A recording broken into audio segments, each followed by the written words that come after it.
right, well, welcome everyone to worship tonight. I am so glad to see all of you here. My name is Amanda Neppl. I'm one of the pastors here at the West Des Moines campus.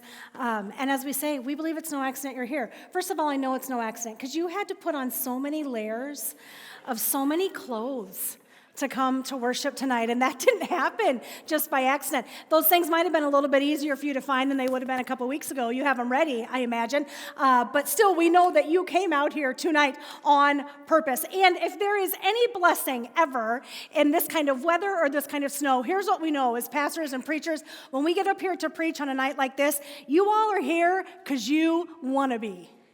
For the most part. I see some of you, I'm wondering maybe. But for the most part, you all are here because you want to be. And that makes my job a little bit easier. And I very much appreciate that. What we do know, no matter what else, is that we know that God is with us here in this place tonight. And we know that the God who loves us and calls us by name is here with us as we worship. And that's an incredibly beautiful thing. Whether you're here in this room, whether you are watching us online because it was a little bit too cold for you to come out, that's okay. That's all right. Wherever you're worshiping from, we're glad that you're with us. But we know that God wants to do something. And we know that when we gather together, when we carve out this time and set apart this time, God meets us here. And that's really powerful, and that's really beautiful. And so I'm so glad to be here with all of you tonight. We are continuing on this week as we take a look at what it means to be a church after God's own heart. That is our sermon series theme for 2024, a church after God's own heart. And what does that actually mean? We've spent some time in 2023, if you did the Bible readings with us, or maybe you're new with us and you're going to spend some time doing that this year, whatever the case may be. But as a church, we have gotten to know God better during this last year, because that's what happens when we dig in to his word. And now that we know God a little bit better, we're going to keep doing that, because we never arrive at something where we're like, I know everything there is to know about God. Whew, wouldn't that be something? That doesn't ever happen to us. We don't ever have to worry about running out of things to learn about God. He's really faithful in that way, that he will keep us growing. But as we have grown somewhat, now the question is, okay, so we've gotten closer to God, we've gotten to know God better, now what? Well, and so what we thought about as a church and as leaders of the church, well, what does it mean then, now that we know God better, to move and be in the world in ways that line up with the way God moves and is in the world? What does it look like to be a church after God's own heart? And so as a community, that is the focus that we are taking on. And so as part of that, we are spending the first several weeks looking at this 10 for 10 that we came up with here at Hope in 2019. And 10 for 10, what that means is it's 10 goals that we would like to see come to fruition within 10 years. And so we started in 2019. And so what that means is that we're about halfway through. And so we're taking another look at those goals, and we're refreshing ourselves and what they are, and reminding ourselves that we believed in 2019, and we still believe now, that if we go all in on these 10 things that you're going to hear about over the next several weeks, that we will be absolutely in alignment as a church after God's own heart. And so the one that we're looking at today is actually the second one, and it is the goal of being a unity agent. So what does that even mean, to be a unity agent? Well, I am so glad you asked. To be a unity agent is to build bridges of harmony for cultures divided by race, ethnicity, creed, gender, sexual orientation, politics, and worldview. Illuminate in our public teaching and private conversations a biblically faithful application of God's word to the issues of our day, avoiding ditches of legalism and relativism, rising above dismissive debates, calling instead for a third way of civility, compassion, respect, love, and acknowledgement that the Christ who unites us is greater than any of the issues that could divide us. That's a pretty beautiful goal. That's really something beautiful and powerful to be moving toward. And as I think about this statement, what it is to be a unity agent, a bridge builder, then I think it's really fitting and appropriate that where we are this weekend is we're at a place where we pause and we celebrate the life and the legacy of Dr. Martin Luther King Jr. Here in just a second, I'm going to show you a clip from Dr. King's I Have a Dream speech. And I know when you hear that, there is maybe this little tendency to be like, oh, this is kind of a cliche thing that we do, that once a year we take a look at Dr. Martin Luther King and we just show these few little snippets of what he said. And we're looking at a man who was prolific and who was relentless. And we just kind of focus on this one little thing. I know, I feel the same way, but also it's important that we do that. And what I'm about to show you from his I Have a Dream speech is not the part that you usually hear. I'm going to play a part for you that actually comes right before the part that you usually hear. And the reason that I want to show this for you is because Dr. King was probably the best bridge builder that we have in memory other than Jesus. And Dr. King did that not by telling everybody that everything they were up to was okay. Dr. King did that by telling people the truth, by telling people the hard truth, things that they didn't necessarily want to hear. So as you listen to this clip from Dr. King from a little bit earlier in his I Have a Dream speech, I just want you to think about what it is to be a bridge builder, what it takes to do that work. I want you to imagine the pain and the reason why this bridge building work is so important as you take a look at this clip. Go ahead. No, we are not satisfied, and we will not be satisfied until justice rolls down like waters and righteousness like a mighty stream.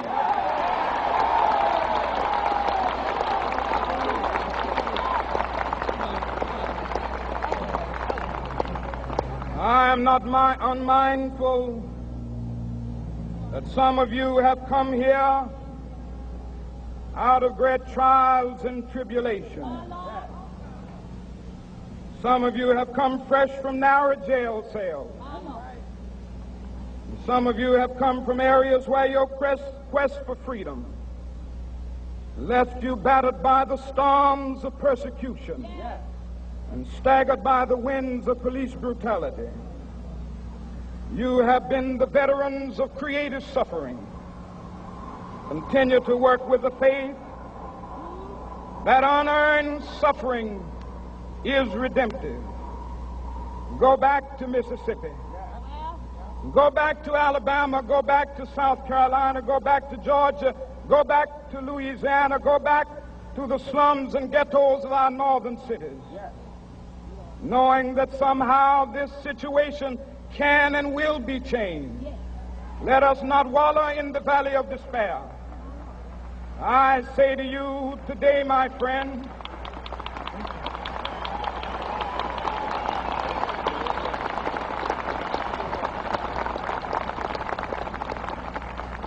so even though we face the difficulties of today and tomorrow, I still have a dream.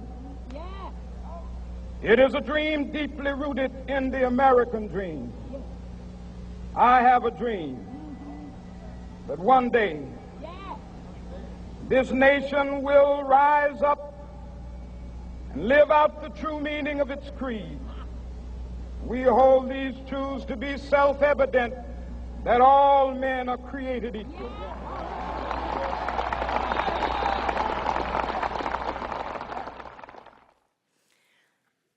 That clip reminds us that the disparity that was going on, that in many cases continues to go on, that disparity, it causes pain and it causes suffering, and it's real. And we can't pretend that it doesn't, and we can't pretend that it's not real. If we're going to see the value of putting in the work that's going to be required to be unity agents, to be bridge builders, then we have to first identify and accept and agree with the reality that real harm is done to people when those disparities exist. That's why I wanted to play that clip for you, is to understand pain and suffering happens on the other side of that. And I also wanted to play that clip for you because if you're listening carefully, you can hear clearly that Dr. King points to Jesus' most famous sermon in the history of Jesus' sermons, and that is the Sermon on the Mount that we can find in Matthew chapter 5. God blesses those who are poor and realize their need for him. God blesses those who mourn. God blesses those who hunger and thirst for justice. God blesses those who work for peace. God blesses those who are persecuted for doing what is right. And that is just a few of the things that are highlighted there. But make no mistake, Dr. King knew what it was to thirst and to mourn for justice. He knew what it was to work for peace. He knew what it was to be persecuted for doing what is right. And in the Sermon on the Mount, Jesus introduces us to the reality that for those of us this side of heaven who long for the kingdom of heaven to come on earth as it is in heaven, that we are going to recognize our pain and our suffering in these Beatitudes, in these places of pain that Dr. King articulated, in these places of pain that Jesus articulated as he looked out to a crowd of people who were lost, who were suffering, who were on the other end of power struggles and power fixtures, and they were on the opposite end of that, and it was causing them significant pain. As people who follow Jesus, as people who long for the kingdom of heaven, we are people who mourn and who grieve over injustice. You can look at this list, just a sample of a list of the things that Jesus talked about in the Sermon on the Mount. But we also understand that there's a bridge to be built. There's a unity that we are looking for and we're longing for because we recognize that things are not right. Things are not the way they are supposed to be. But Jesus reminds us, God blesses those who are poor because the kingdom of heaven is theirs. God blesses those who work for peace. We see the vision of the kingdom of heaven because we are told, for they will be called the children of God. God blesses those who are persecuted for doing what is right. For the kingdom of heaven is theirs. In the Sermon on the Mount, we see Jesus laying out what God's dream for creation is.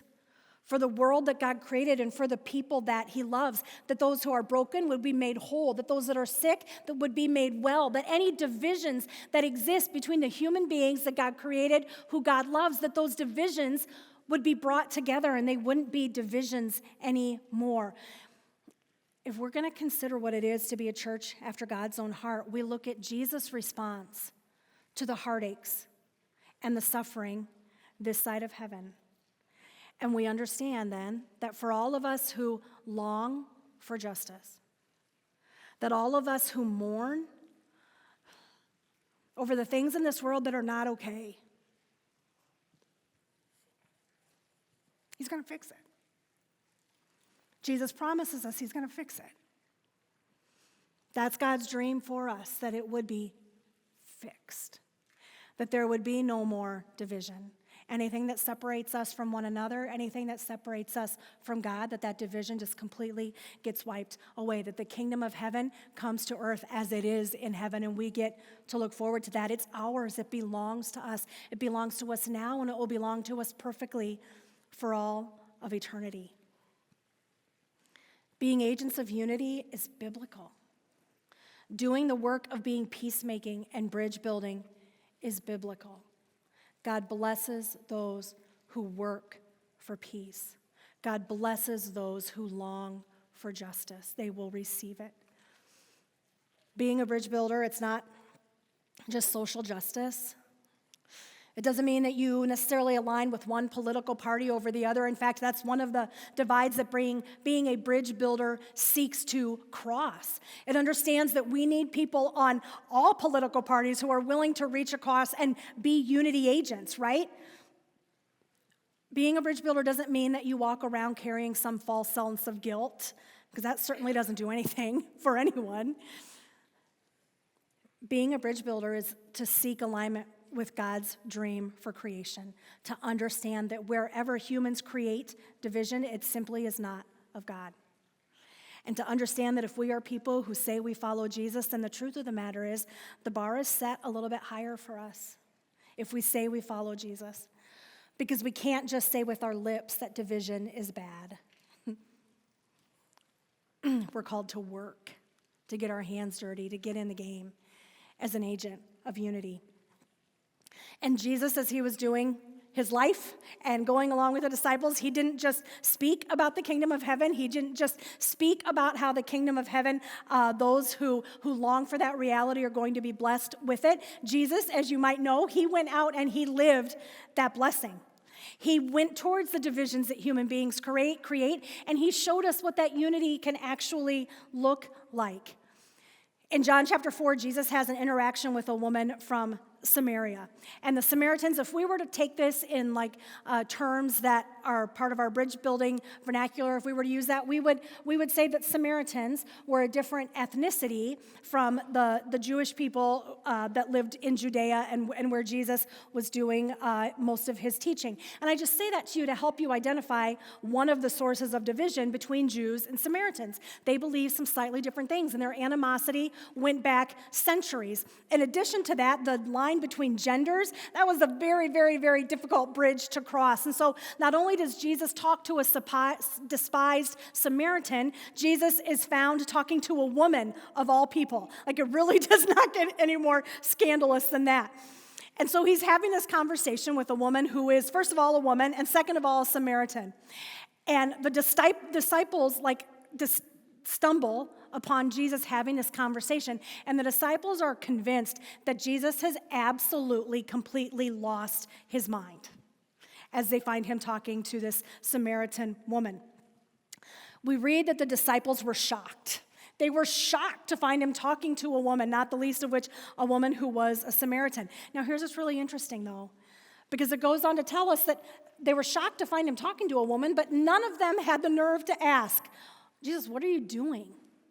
What is happening here? They were just shocked. They were just offended. They couldn't believe what was happening. Probably they were worried about Jesus' reputation getting caught speaking to this Samaritan woman. What the disciples were doing, very simply, is the disciples were being peacekeepers, not peacemakers. And there's a very big difference, because in keeping the silence or keeping the peace, they stayed silent. They made assumptions. They jumped to conclusions. They did all of the things that are completely unhelpful when we're trying to understand somebody. A peacemaker, on the other side of that, will ask difficult questions. A peacemaker isn't looking to get offended. They might feel offended, but they're also able to say, okay, what's going on under here? And a peacemaker is able to get curious and just seek understanding to find out what's going on. But that is not what the disciples do. They do not want to be peacemakers. They don't want to ask difficult questions. They want to be peacekeepers. And so their response to all this is, hey, Jesus, are you hungry? I bet you're hungry. Like, they're really worried that Jesus has found himself in this shockingly scandalous situation because maybe he has low blood sugar.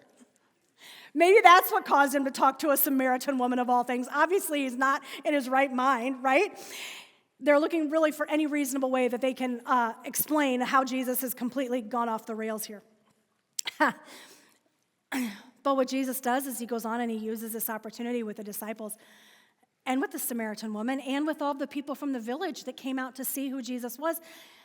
He uses this as an opportunity to tell them who he is and what his work is about. How everyone, no matter who they are, is invited to hear the word of God, is invited to receive that nourishment that the word of God provides. All of this goes down, like I said, in John chapter 4. This is relatively early in Jesus' ministry. And so Jesus is kind of setting the stage. If you think you know who this is for, you're wrong.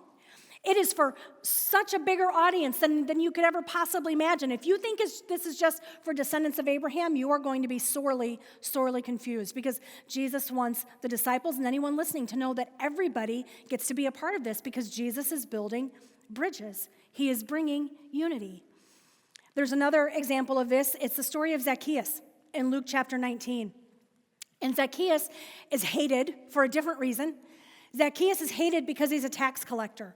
And tax collectors were viewed as traitors by the people there, because tax collectors worked for the Roman government. And everybody understood that if you were a tax collector, what you did was you skimmed a little off the top. You charged people more for their taxes they actually had to pay. And the Bible tells us that Zacchaeus was very rich. And so the people assumed, probably rightfully so, that Zacchaeus, one of them, a Jewish man, was stealing from them with the blessing of the Roman government. It was terrible. They hated him, understandably so.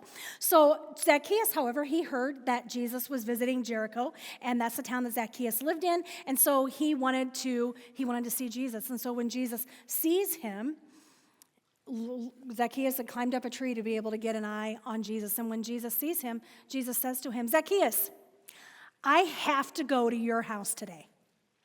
And to us, that sounds a little bit weird. Like, Jesus, why are you inviting yourself over to somebody's house? That's rude. You don't do that, Jesus. Actually, it was an incredible honor for Jesus to say to Zacchaeus, hey, buddy, I'm going to your house tonight. Jesus was giving his stamp of approval for Zacchaeus, and that set the people into an absolute tizzy. They absolutely could not believe that Jesus would have the audacity to go to the home of this person who is a notorious sinner. The people were displeased, it says, in the nicest way possible to say they completely threw a fit. The people who were seeing this go down, they had absolutely zero interest whatsoever in being a peacemaker. None. What they had interest in was judging Jesus, judging Zacchaeus, being a gossiper, looking to spread anger, spread all sorts of whatever, none of it good. They had absolutely no desire whatsoever to build bridges. In fact, what they desired to do was to further those divisions between themselves and what they thought that they knew about themselves, the descendants of Abraham, and what they thought they knew about Zacchaeus. There was absolutely no curiosity, no questions to be asked, any of that. And Zacchaeus, for his part, when he has this interaction with Jesus, and Jesus says, hey, I got to go to your house today. Let's have dinner. And he has this interaction with Jesus. He decides of his own free will then that he's going to pay back, and he's going to pay back what he has taken with interest. Again, Jesus is building a worldview, building a bridge to someone with a completely different worldview than anyone around him understood to be the kind of people that he's supposed to build a bridge to. Almost certainly, Jesus lost followers that day. Almost certainly, there were people who said, well, if that's the kind of guy Jesus is going to hang out with, I don't want anything to do with it. And Jesus said, this is who I am. I'm here to seek out the lost. I'm here to let them know that salvation has come to this home today. So we take Jesus as our example. And we know that being a unity agent and building bridges wherever there's division, that's God's heart. That's what it is to be after God's heart, is to know that division is not of God, and so to know that to be that bridge builder, that's our call. That's what we're called to do. Jesus had this incredible, unique ability that we don't have, right? He could see into a person's heart, and he didn't need to ask. He just knew. You and I, on the other hand, we're a lot more like the disciples, and we're shocked, and we're indignant, and we can't believe some of the places that Jesus would go. Or we're displeased, and we're grumbling, and we're grumpy, because how could Jesus expect us to actually build a bridge to that person? Does he know about that person? Well, yeah, he does, and he calls us to get curious. And Jesus says to us, if we want to be a bridge builder, then what we have to do is we have to work really hard asking God to help us to not be people who make assumptions, not be people who jump to conclusions, but to be people who get curious, who ask questions, who really, when someone says or does something that we don't understand, instead of jumping to judgment on that, really just, tell me more about what's going on here. And then when someone tells you your lived experience, their lived experience, maybe believe them. Even if it's kind of hard, because it doesn't match up with your lived experience. But if you've been able to get curious, and you've been able to open someone up so that they tell you what's going on with them, maybe assume that it's true. I have a really, really dumb example of this. So one of my children is a lefty, and I am not left-handed. I write with my right hand, and whatever, right? None of my siblings and my parents, I didn't know left-handed people. Like, I just didn't. But I have this child who uses her left hand to write. So she would come home from school, and she would, when she was in elementary school, her entire, you can kind of maybe see on this picture, this person's hand is dirty. She would come home, because she also was prolific with the markers, and so she would come home with her entire arm covered in marker from dragging her arm across the paper. And I, having literally no experience whatsoever with a left-handed person, could not for the life of me understand what was going on. And it irritated me to no end that she would come home and be covered in marker, and then eventually this happens to the same shirt a couple of times, and then you can't get the stains out anymore. And so all the shirts are like just a weird gray color from being stained from having the markers get on her arm. But I didn't know that this was because she was a lefty. I thought it was because she was bad at using markers. And so she would come home, and I'd be like, "Child, why? Why are you doing this? How are you managing to get your entire arm covered in marker?" And this poor, sweet child would just be like, "I don't know. I don't know, Mom. I'm sorry." Because, I was worried about things that absolutely don't matter at all, about the shirts being stained. Doesn't matter. Anyway, so one day, then I'm having a conversation with a friend who is trained as a teacher, and she was talking about all the left-handed students being covered with marker. And then I had this realization that I have ruined this sweet, sweet child's heart because I have been hounding her relentlessly for what is wrong with her, that she continually comes home with marker on her shirts. I had no idea. I didn't know. That wasn't my experience. And I had no idea that that was a real thing because the world isn't made for left-handed people. Desks are not made for left-handed people. Desks are not made, well, nothing is made if you're 4'10" either, I can promise you that right now, right? The tongs that have to sit by our washing machine so I can get the clothes out, because otherwise there's no way, it just stays in there forever till it's rotten and moldy, okay? Those are really, really silly examples, but if you have no issue reaching into your washing machine, you are blessed. You are blessed. If you can write along a piece of paper and not get marker or ink all over your arm, you are blessed. And if you don't know that you didn't know that, you don't know. It's somebody else's lived experience. And I was making judgments about my kiddo and not getting curious, right? Okay, so that's a silly example, a really silly example. A little more serious example. In the book, The Third Option, the author of that book, Miles McPherson, he writes about, by the way, we have a book study, a group study on this. If you're interested in it, we have the study guides and video teachings on the Hope Groups page, if you ever are interested in doing that. But anyway, he writes about a partnership between a partnership with Defy Ventures. And what Defy Ventures does is they go into prisons and they connect CEOs of successful companies with people who are in prison, but who will be getting out and then will need to go back into the world. And Defy Ventures, their main goal is to make sure that people who come out of prison stay out of prison. Because the most significant risk factor of going to prison is, have you been in prison before? And so Defy Ventures seeks to change that. And one of the activities that they do is they bring in CEOs, and in this case, they brought in 10 CEOs of successful companies, and they match these CEOs up with 10 inmates. And then they did an activity with them that was called Step to the Line. And in this activity, they would say a statement, and if this was true for you, you would take a step forward, and if it wasn't true for you, you would stay on the line. And so the CEOs and the inmates, they were all different races. The only notable difference was they were CEOs of successful companies, and they were prison inmates. So the first question that they asked them was, if you had two parents who tucked you in at night and told you they loved you, step forward.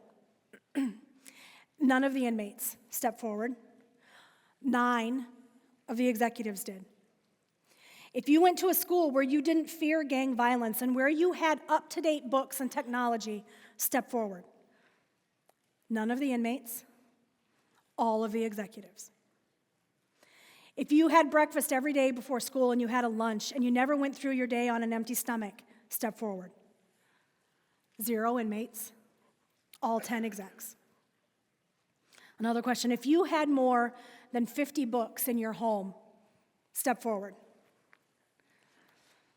None of the inmates, all of the execs.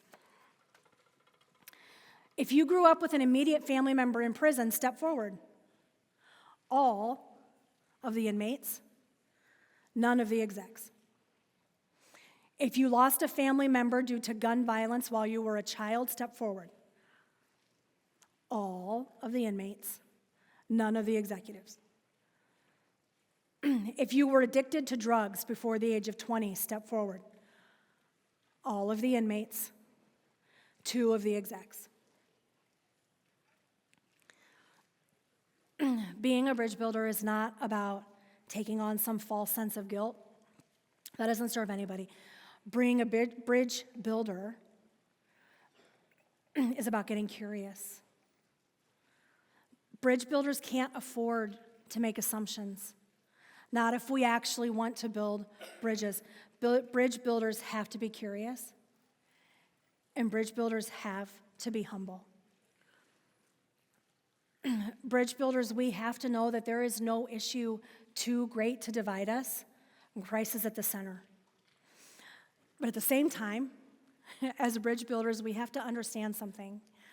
Getting curious is really important. Being humble is really important. But bridge builders, we have to understand that we can follow Jesus, and we can still have ideas and beliefs that need to be changed. We can have ideas and beliefs and assumptions that actually aren't helping us to do this work of building bridges. If we want to say yes to being unity agents, we have to let God reveal to us where are those areas where there are things going on that we just simply do not understand, things that we just simply don't know. When we talk about being a bridge builder, we have a couple of specific verses that we talk about. And if you want to pick up one of our 10 for 10 booklets to learn more about what these 10 goals for 10 years are, you can do that. We have them out there, and we have verses that go along with each of these initiatives that we have. But our verses for being a bridge builder, there's 3 of them. I'm going to start at the bottom, actually, with 2 Timothy chapter 2, verse 23.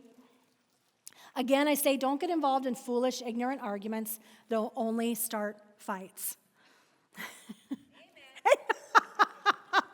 Coming off the holidays, man, maybe we could have used this advice before we got there. I don't know, right? But listen. Be willing to listen. Be willing to let people around you be loud and wrong if that's what they insist on being. These next 2 verses talk a lot about harmony. And we're going to talk about these, and I'm going to invite Jacob and Ben to come out because we're going to do a little bit of an object lesson here as we talk about harmony. But here's what they say. Romans 12:16, live in harmony with each other. Don't be too proud to enjoy the company of ordinary people, and don't think you know it all. Isn't that a bummer? Isn't it a lot more fun to think that we know it all, right? But it's there. It tells us, don't think you know it all. Be humble. Be curious. Colossians chapter 3, verse 14. Above all, clothe yourselves with love. This is important. Clothe yourselves with love, which binds us all together in perfect harmony. Harmony is really an interesting thing. And I know a lot of you who are sitting out here, you know more about music than I do. I know just enough to be really dangerous with it. But here's what I do know. When we sing a song, tonight we're going to close, we're going to sing Waymaker. And there are specific chords that Ben, as our keyboardist, is going to follow to lead us in Waymaker. And Ben, you can start playing a little bit whenever you want to, just the chords that you'll normally play for Waymaker. And you hear that? Well, that's nice. And that chord is built on a specific note that is going to build a melody that Jacob is going to lead us in. But as you hear Ben play those chords, they are very specific notes that he plays. One of them is going to set up the melody, and the rest of them are harmony with what he's doing. So when he plays the notes that he's supposed to play, and when Jacob sings what he's supposed to sing, it sounds a little bit like this. Miracle worker, promise keeper, light in the darkness, my God, that is who you are. It's beautiful. It's exactly the way it's supposed to sound. But here's the thing about harmony. This is really important. You don't get to sing whatever you want. Jacob doesn't get to sing whatever notes he wants to sing. And in fact, if Jacob decides that he is just going to sing whatever he wants, however he wants, I'm sorry for what we're about to do. You're not going to like it.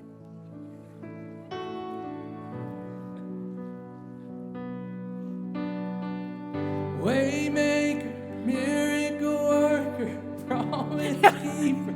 Try harder. Okay. Try harder.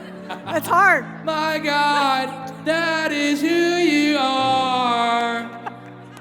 You are my waymaker, miracle worker, promise keeper, light in the darkness.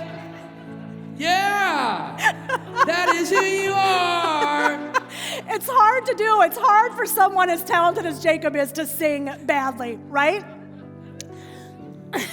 But when it comes to being a unity agent, we don't just get to walk around with whatever we want and say, well, this is just who I am. Take it or leave it. So often we think that living in harmony with one another is being quiet. Jacob's not singing right now. I'm going to let Ben just play for just a second. Well, that just isn't the same. To be quiet just doesn't quite get the same thing done, but you have to understand there's something that binds us together and makes it work. In this case, it's being in tune and it's knowing the notes. In the case of being a unity agent, what binds us together and makes this work, it's love. It's understanding that that's what allows for us to sing different notes and have them sound good together. Again, it can't just be whatever note you want. But when it all comes together, God makes it beautiful. The world needs us to know who we are. The world needs us to allow love to be the thing that guides us. The world needs us to let Jesus remind us that just because things this side of heaven always don't go the way we want them to, He has a way. He has made a way. We get to live in that reality now, and we get to look forward to that reality being perfect in the future. You get to be a part of this. We're going to sing. Those of you who can't sing now, you might be a little, oh, I don't know if I should. Go ahead, sing. That's why one of the reasons why we keep it a little loud in here, so that you can sing and you can be wrong and nobody else knows. It's the only time when it's all right to just sing out wrong and it doesn't matter, right? We're called to be unity agents, to live in harmony with one another because the world needs it. It's real. It matters to the broken world around us. Ask Jesus for help to show you where you need to be humble, what you need to learn, how you can ask good questions, how you can love the people that God has given you to love.